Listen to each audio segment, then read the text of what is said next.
With Cleveland Browns rookie camp only a few days away, it's a little late, and I hate to do this, but we're going to get to it. John Kosko comes in. We're going to put the Cleveland Browns drafted rookies, undrafted rookies under a little bit of the PFF lens here. Get some thoughts from John as we get you ready to meet the new guys coming up this weekend. Jeff Lloyd, joined by John Kosko, your latest Locked On Browns. You are Locked On Browns, your daily Cleveland Browns podcast. Part of the Locked On Podcast Network.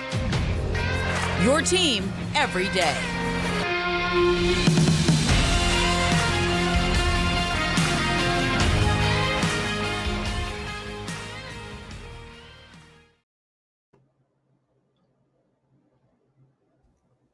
Welcome back, my friends, to the show that never ends, your daily delivery of all things Dog Pound LGB on the LOB, the Locked On Browns podcast, brought to you by the Locked On Podcast Network, your team every day. Appreciate everybody who makes Locked On Browns their first listen.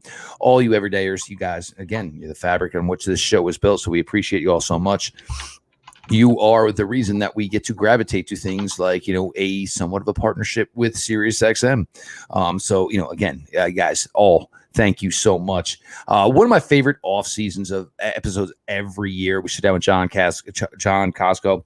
Obviously, Garrett and I, former players, John as well. But, getting a little bit, know these guys a little bit better under the PFF lens, a little bit about, are they just freelancers? Are they get it done to do the assignment that's given to them? So we're going to break it down here. The way it's going to work here today, segment 3, we're going to get to the UDFA guys. John's over there. There's a Kansas Jayhawk I am sure John Kosko is going to bring up here. Segment 2, we're going to get to the day two picks.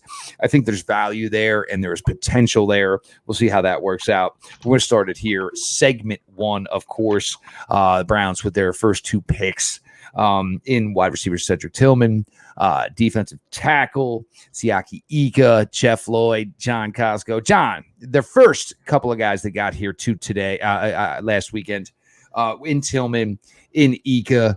Now, this is, it's really difficult when you start the NFL draft at 74. And like we were, like you try to do grades and stuff, and everybody, there's no way the Browns get an A. You start at 74. It's really hard to get an A unless 31 teams screwed up, and maybe 31 teams screwed up twice. So it's really, really hard. But there's some diversity and difference in both these players that the Browns brought in with Tillman and Ika.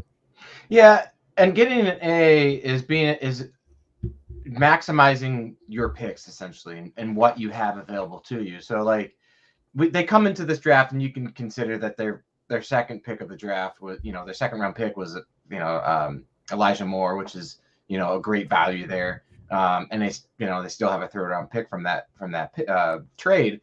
And in Cedric Tillman, they get a big body receiver, a guy that, if you talk to a lot of people, they thought that was better than Jalen Hyatt, who went this right before. Obviously he's not the burner that Hyatt is, but he's a guy that's a big body receiver that can make those contested catches, had a breakout year in 2021. Then he was injured in 2022 and saw all of his numbers drop off a bit.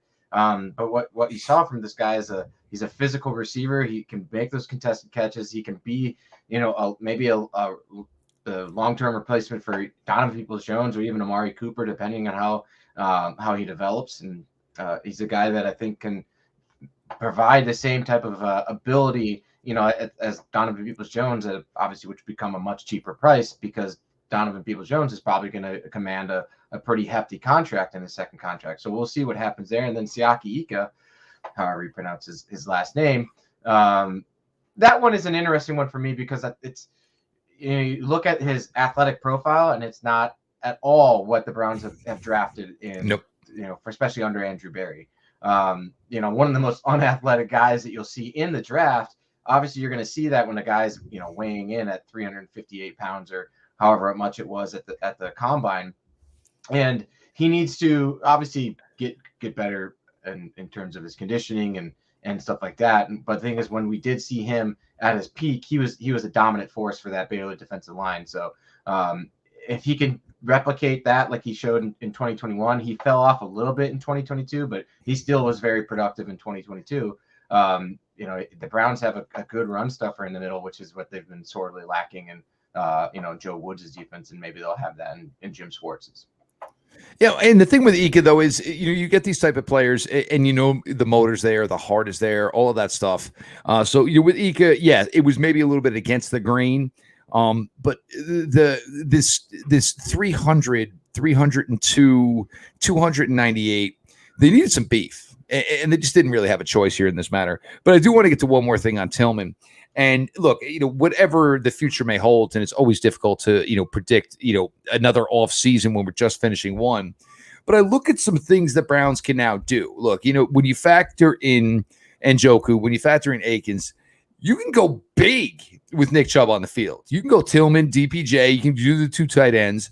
You can kind of go with a little bit of a Smurf lineup with Amari Cooper, Elijah Moore, David Bell, Marquise Goodwin. There's a lot of diversity here, and obviously you can blend any of those, 8 the way you want here. But this is kind of something where, for Coach Stefanski and certainly for Deshaun Watson, Coach Stefanski gets to find a different version of his offense that we have not seen yet to this point. And look, to this point, I think the thing we know about Deshaun Watson is when he's playing well, he can make it work with anybody. You know what I'm saying? He's kind of guy who can walk in with his guitar and, picks up the beat, and he can be a part of any band. Yeah, absolutely. And it's giving you like you talked about, a versatile weaponry that you can put out there, and it doesn't matter who you're going to put out there. But you can mix and match size, skill, speed, traits, or whatever it is that you want to put out there. Tillman's a good run blocker, so I know that they value that in his offense, but he's also not just you're not drafting a wide receiver for his run blocking ability. So you're right. It gives you that ability to, like you said, if you have, 4 or 5 big guys out there that can make contested catches in the red zone, if that's what you're looking for. If you need guys to get open in space, you have that versatility now. Obviously, Elijah Moore can do that underneath and deep. You've got Goodwin who can do that deep for sure as well, and then Amari Cooper, he can do it all. He's the reason why he was a top 5 pick or whatever in the draft a number of years ago is because he is that type of a talent. So it just gives you that multiple looks that you can do, and with multiple different types of wide receivers, and it gives them depth too. It just gives them that much more depth. Yeah, I mean, it's really weird because we talked about a bunch of guys last year as, these guys could be in play for 5 and 6. And now it's like, well, at best, maybe there's a practice squad in your future, because they just felt if the investment in Deshaun was this high, you got to go a little higher here. There can't be, we think he can be wide receiver 5. You can't do that when you got this much invest in your quarterback. You look at the Kansas City Chiefs. I know everybody's like, they didn't invest in Tyreek Hill. Yeah, but you brought in a former number one pick, obviously with Tony. You find guys that suit the skill set.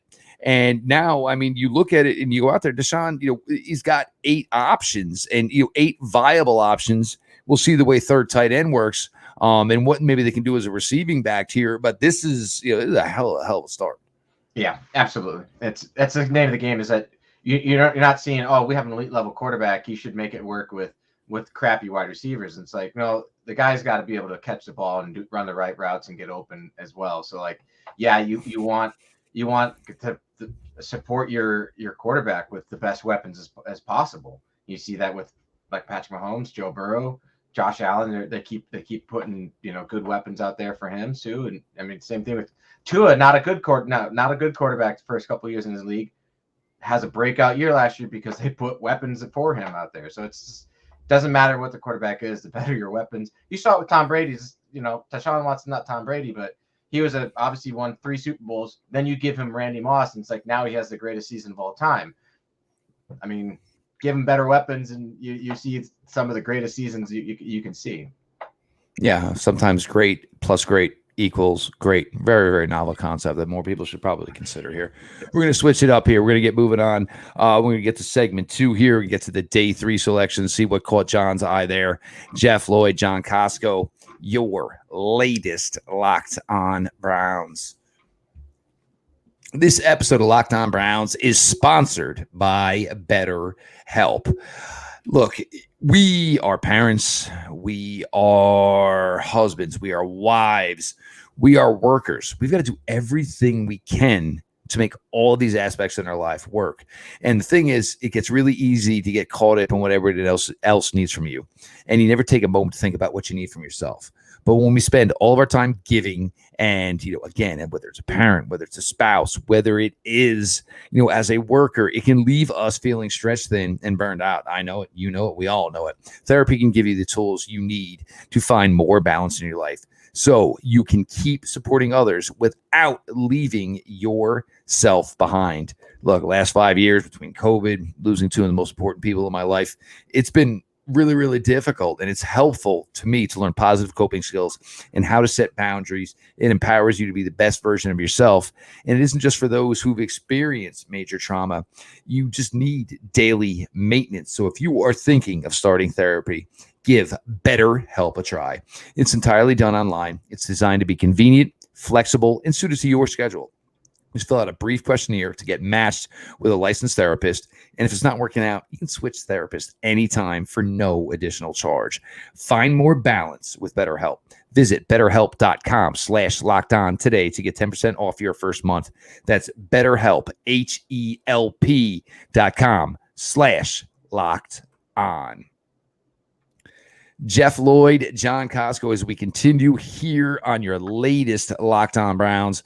We're going to get John's thoughts here on, the day 3 selections. For me personally, I'll continue to say it till I'm blue in the face. The fact that the Browns were interested in an offensive tackle does not surprise me. It does not surprise me in any way whatsoever. Then you factor in, obviously, the edge that I think we were all kind of expecting. Quarterback, another defensive back. The one thing the Cleveland Browns are never not going to be in business in is defensive backs. So they brought Cameron Mitchell into the mix. And John, for me, this is a nice one here. For all you Browns fans, you get another Buckeye in Wypler. I get a Jersey guy in Wypler from one of the predominant programs here. But John, there is some potential with these day 3 guys. There really, really is. And there's a couple of these guys here. There's a ceiling. It's always a question of whether or not it can be reached, whether the potential can be fully tapped, but it is there. Yeah, absolutely. So, you talk about Dawan Jones and Luke Wypler. Those two guys we had extremely high on the PFF big board. I think Jones was 31 on our big board. And well, buyer beware, though, because I do think Jordan Elliott was high on that board. But right, but I mean, sure. So, there's a lot that any outside observer is not privy to. And, you look at Jordan Elliott's tape. He put up elite grades. He did a lot of the things that you want to see from a defensive tackle. He just didn't have the strength. And we thought, hey, this guy needs to build strength and he might become a viable guy in the NFL. Never did that. Dawand Jones, on the other hand, I don't think you have to worry about strength with this guy. For sure, he's you talk about a first man off the bus mentality for a team. He embodies that through and through.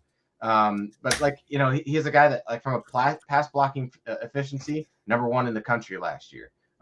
Gave up a total of 16 pressures over the past 2 years. Didn't give up a single sack or hit in last year in 2022. So I think you look at as an example. Jedrick Wills, he's a guy that was obviously high on everybody's boards. I would say he's underperformed that draft slot and everybody's expectations for him when he came out, because this is why I love you, John Kosko. Nobody wants to mention the fact we're talking about a 10th overall pick. You do not make excuses for a guy that was drafted 10th overall. Right, he's a guy that should be. That position is now set for the next decade, and everybody like you talk about Joe Thomas. Everybody knew Joe Thomas was set for a decade after his first year. And I get that offensive tackles and offensive linemen, it sometimes takes time to develop. Well, look at Andrew Thomas. Andrew Thomas was taken 4th. He looked like he was struggling in his rookie year. He got better in his second year and became an elite left tackle in his 3rd year. You look at Tristan Wirfs. He was pretty much excellent right out of the gates and has maintained that level of play. Obviously, Mekhi Becton, who was picked, I think, a slot after Wills, his issue is injuries because he's too big to be able to maintain that. And you might have that same issue with Dawand Jones. But the thing is, Wills is the one of the bunch that underperformed because he was bad on the field. And I say bad as in underperforming his draft slot. If he would have been picked in the 4th round and he's performed like he did, you'd be happy with that performance. Not as a you'd be given an extension. Right. And he got the 5th year option, I think, out of necessity, because you kind of have to. Like if he balls out this year, like you're phenomenal with that, and you're obviously extending that guy, but it gives you options for next year. So I think with Jones, it's like he's gonna push that position. He could right now he's obviously right tackle and he might stay at right tackle, but it also provides insurance options for Jack Conklin, who's been injured, the past 2 years. And that is the one thing, because everybody, he was a right tackle. What did you all think Cedric Wills was? Like, did we forget so quickly? Cedric Wills was brought in here as a right tackle. So you cannot look at Dawand Jones and say the potential for us is hopefully in the 100s. We just snagged our left tackle for the next 6-7 seasons. It's development. You brought this guy in. You probably had him high on your board, just like we did, and said, hey, I know that there were issues with pro day, interviews and stuff like that, but like the talent is there. Let's see if we get him in our building, we can develop that talent and get him in the right direction, because I think the talent is clearly there. And then with Luke Wypler, you're talking about a guy that was also pretty high on our board. I think he was somewhere in the 50s for us. That, obviously you take it at 190, maybe he was in the 60s. I have to, relook at our board. Either way, a plus doesn't matter, right? Like he's a top 100 pick that we, guy we had on our board. It went for at 190. So great value there. There's a reason why he dropped. That we're not privy to all the information of why players drop. There could be medical. He's on a smaller size. He's a center only type prospect because he is smaller, because of that. But like what he showed at Ohio State, and he probably would have benefited from another year at Ohio State. But like he put it up really good grades the past few years. He gave up 1 sack in 2022. Gave no sacks in 2021. So like he has really good tape at Ohio State. So I think long term, hey, you drafted Nick Harris at a center position, similar. Reset. All they did here was reset the clock. Right. Exactly. And you have Ethan Pochik that you extended this offseason. So it gives you time, develop this guy now, see what he can do. Maybe he can build the strength. I think he's a stronger prospect than Nick Harris. I think Nick Harris is always too weak in his being able to anchor. And that kind of showed in that preseason game where he just kind of crumpled over his knee. But I think Wypler can, again, develop and become your long-term starter potentially down the road. It's pick 190, though. Like, you're not putting these massive expectations on these guys. They get time to develop. So, but I do like the fact that they address the offensive line in this draft, because they've got a lot of positions on an offensive line that are aging. The youngest guy there is Cedric Wills, who is the only bit underperformer on that offensive line, you could say. Well, the other thing is, and I want to get to Cam Mitchell here in a second, but the other thing is, we talk about all these reserve guys. It's the same guys now for 2-3 seasons, and it's like, well, if the opportunity is not going to be there, because we know who the starting offensive line is, then the money has to start getting a little bit less. And that's something they were able to establish here. So now you look at it, you probably have Jones, you probably have Hudson, probably have Wypler, and then somebody else fighting out for maybe what is the 9 spot, and that's fine. But Cam Mitchell, Northwestern. Now, John, this guy's fun. Like, you like to see a guy that when you watch him, there's a little bit of everything. There's around the line action. There's blitzing action. There's a guy with a heavy special teams resume. There's a guy who's made plays deep down the field.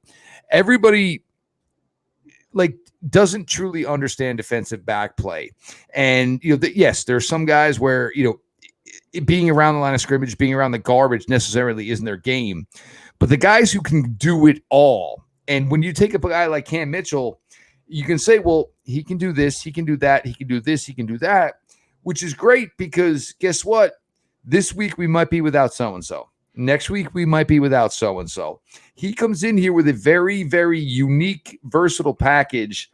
And I've kind of equated it to, and nobody really wanted to talk about it in 2021, but the best safety on the Browns roster in 2021 was MJ Stewart, who had a cornerback background, kind of transitioned to safety. And you kind of see what made him effective for the Browns is kind of what you see a little bit in what Cam Mitchell is on tape from Northwestern. Yeah, he's a guy that, he did play primarily outside cornerback for them. but he has significant number of snaps in the box and there's a slot as well. So he's a guy that showed versatility at Northwestern. And in that versatility, he had good grades. He, as a, coverage grades are an interesting, thing for us, they're not stable. I'll just say it right out the gates. They're not stable, but the fact that every single year you showed good coverage grades and good numbers and stuff like that does bode well. You don't want a guy that goes out there and is like, well, this guy graded in the 50s or something like that. That's pretty bad. So he's a guy that was in the 70s and stuff like that. And he was a good, stuffing the run every single year. So you've got a guy that's going to be physical at the line of scrimmage if you ask him to do that. He has the range that you can drop him into the safety if you needed to do that as well. But like they said in their press conference, they liked his versatility as a special teamer, which you're obviously when you pick a guy at 100, pick 144, you're hoping that this guy's going to be a special teamer for us, and then also hope, hey, this guy can be our slot, our nickel cornerback. Maybe we can move him around in the box and deep and stuff like that. So I think he has that feistiness to him. I like that he has that fire that comes under him, and then obviously he has the familiarity with a guy in the roster already in Greg Newsome. And Newsome is a guy that, I think they played well together in 2020 when they were both on the field. So I think, I like the pick. I like what he brings to the table. Again, you're at pick 144. You're hoping these guys make an impact. And if they don't, it's like, all right, that was pick 144. And if he does, it's like, great, that was great value. You found a steal in the draft type thing. So he's athletic. He has all the good measurables that you want from that position, and he's young. So all good things from our end. Yeah, no doubt. We're going to switch it up here. We're going to get to the UDFA class here. Fun group. A couple of Buckeyes, a couple from the Georgia Tech Ramblin' Wreck, Utah Ute from Gainesville, and of course Kansas Jayhawk. Jeff Lloyd, John Kosko, continuing here on your latest Locked On Browns. Again, and as always, appreciate everybody who makes Locked On Browns their first listen. The day oneers, you guys are amazing. The everydayers, of course, on YouTube. Make sure you're subscribed, get notifications on. Your guys, following us, being part of this, what gives us the opportunities. Sirius XM, that's going to be something big here. You're going to hear us over there, and just can't thank you all enough for putting us in the position by coming here every day and appreciating the hard work that we do. John, now we get to the UDFA class, and it's funny because everybody, Browns-wise, obviously, the affiliation, the big school, obviously Ohio State, and all of a sudden this year the Browns, they don't draft one Buckeye, they draft two. They don't bring in one UDFA, they bring in two. Meanwhile, you have some guys on the roster. But the Georgia Tech guys, Hassan Hall, for me, I kind of see a role where what Jerome Ford did last year, where you can say, hey, we can groom you. We think he can help us with kick return duties. We'll see where you go as far as a running back. Of course, with the linebacker, coming over, Florida to Utah, filling in the Devin Lloyd position. And, of course, Kansas Jayhawk, and this is where I'll just sit back and let John Kosko pontificate a little bit. Yeah, who doesn't like a rock chalk, baby? A rock chalk Jayhawk, Lonnie Phelps. So Lonnie Phelps is a guy that played for KU for 1 year. I can't even remember off the top of my head where he was before then.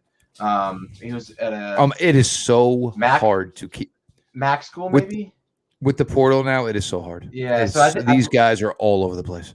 I believe he was at a Mac school, and put up like elite level grades at that Mac school, and obviously comes to a Power 5 conference, and let's see what he can do. And from there, Miami of Ohio is where he was at. So Dayton, Ohio, but put up a 91.3 pass rush grade there, which in the MAC in a Group of 5 type conference, dominated, right? He did what you expect a guy like that to be able to do. And then he goes to KU, and obviously doesn't have elite level grades, but he put up an 83.1 at Kansas, which Kansas, obviously they had a great year this year, which, finally made it to a bowl game. That was a devastating loss in a bowl game in triple overtime or whatever it was, but he's over it, folks. He's over it. Yeah, I'm over it. But but like, you know, he was a guy that was dominant for KU this year and helped that defense become, you know, a good solid defense and got after the passer. So he has a chance to make this roster, and you know, he's a guy that's, you know, from his build, you know, like we talked about beforehand, a James Harrison type build, stocky type guy. He's not as big as James Harrison was. Like James Harrison was like 290 pounds or whatever it was. Like he was an absolute beast. This guy's 247 pounds. He weighed in at the combine and put up 4.55 speed. So he's fast and he can get after the passer. He has a chance to make a roster. You know, as a smaller defensive end, pass rush specialist. So he's not the oddity now that, you know, he would normally have been with you bringing in Okonkwo. He's not the oddity now. Right, he's not, and you know, you're seeing a different type of player that the Browns are going to be bringing in on the defensive end or defensive side of the ball now with Jim Schwartz as defensive coordinator. You think about like, hey, we don't like how Andrew Berry was picking XYZ players or whatever. It's like, well, he's kind of, you know, his role as a GM wasn't like, he was not the one that's scouting every single one of these players, right? Like he has scouts that do that, and then he takes the input from the scouts, takes the input from the coaching staff, takes the input from the research and development team, the analytics and stuff like that, and tries to make the best decision possible on who that player is, and they create that board. So you have a completely different type of board now because of the players that Jim Schwartz wants. So maybe he wants some of these smaller, quicker, faster guys that can get after the quarterback. You know, on the edge, and that's, you know, Lonnie Phelps fits that bill there. And then you want to talk about some of the other guys that I think it's Mohamed Diabate. You know, guy from Utah. He impressed. Like he has a legitimate shot to make the roster as well. Like you said, filled in that for that Devin Lloyd role. Wasn't Devin Lloyd-esque, but he was very productive. He's also not 26 too, so that's a fair thing to be. Right. I mean, I love Devin Lloyd coming out, like, but the only knock on him was that he was, you know, like you said, 26 years old or whatever it was. He was old. He shared carpool with us. Right, shared carpool with us. So, I think, you know, I think he has a legitimate shot there. And then, like when you talk about Ronnie Hickman, safety there, Browns have a need at safety. So, like, if he can, you know, relatively unathletic from a safety position standpoint, but he's a guy that played at Ohio State at a high level. And made a number of good plays there. Sure, he was part of the fair share of busts that happened in that Buckeyes secondary. But I think you talk about probably a pretty intelligent guy that knows how to get to the ball and where to be. So, and then like Hassan Hall, the Georgia Tech guy, he has a good chance to make the roster as well, because you as you build that running back position, I think you're going to start seeing them to pay less at that position. So like when Nick Chubb's contract is up, you're probably going to see day 3 and UDFAs basically kind of dominate that position for them. And you know, you might see Jerome Ford as your starting running back for a couple of years, and then he's going to find a different team, and you're going to bring in, you know, just keep developing at that position with you know, just young, cheap talent, because really that's how you win Super Bowls, is making that position cheap and having you know, your quarterback make all the good reads and make him look better. So you're saying Isaiah Pacheco was a good pick for the Kansas City Chiefs? Yeah, I would say so.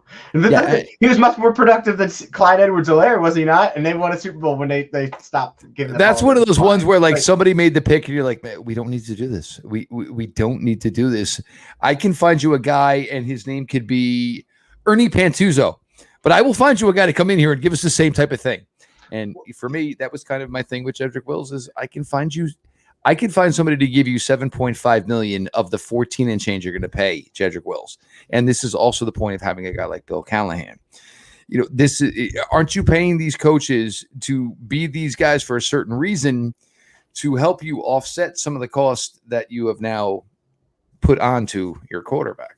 Yeah, it's exactly. And I think I would have liked. The problem is, when you talk about the free agency market at the offensive tackle position, you saw the contracts that went out this year, monster contracts to guys that were not very good. And that's what happens, right? So you're hoping that you drafted this guy at 10 overall and he develops into what you need him to be. The problem with him is not ability. I don't think it's his ability at all. It's a mindset thing for him where it's like he quits on plays too often. Like he thinks the play is over or something. I'm not really sure where it just has a mental lapse on too many. He's got a remote in his body that sometimes sticks on the pause button. Yes, exactly. And that's just not good. Exactly. And you definitely can't have that. I mean, you look at like some of the best offense tackles. Just look at Joe Thomas for an example. Like he had a play where he was going up against JJ Watt in the one year when they were playing the Texans or whatever. He fought to the very bitter end where he was able to get JJ Watt, pushed him past the pocket. JJ Watt has a relentless motor. Quarterback had scrambled out of the pocket. Joe Thomas peeled back and also, like pancaked JJ Watt to the ground because he never quit on the play. You would never see Cedric Willis do that. Never. No. Like, and you'd see that's the thing. It's a guy like he's a guy he's not a guy that's gonna stick with his guy to the bitter end. He's gonna be like, but that's a coached in. That's a born-in instinct. That has to be put into you. And the thing is, if you don't have it at this point, that's my biggest question because this is something that's put in you. Fight every play to the whistle. You taught this when you're a child.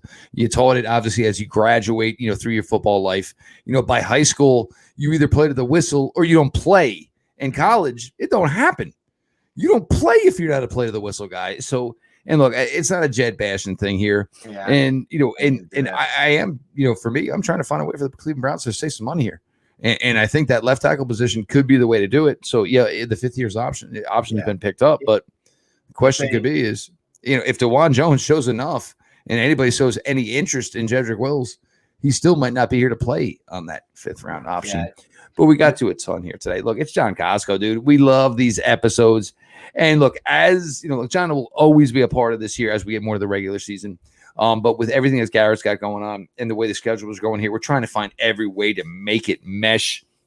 My kids are older now. Yeah, my kids are older now. So, they need late night rides. John's got 72 practices to get to a week, if not actual games. Yeah. But, John will always be a part here a lot on Browns. If you're not, make sure you're following at John Kosko 3. Of course, PFF, they do fantastic work here. And again, as they will tell you, as everybody will tell you, it is their method, is their methodology. If you don't want to take it as the absolute 110% science, that's fine. It's they're totally okay with it because that product is not going anywhere anytime soon because they all do fantastic work and extensive work. The show itself, Locked On Browns, at Locked On Browns, follow back account. Me personally, at Jeff_LJ_Lloyd. As far as all of the people who make Locked On Browns their first listen every single day, you guys, again, are the fabric on which this show is built. We appreciate you so much.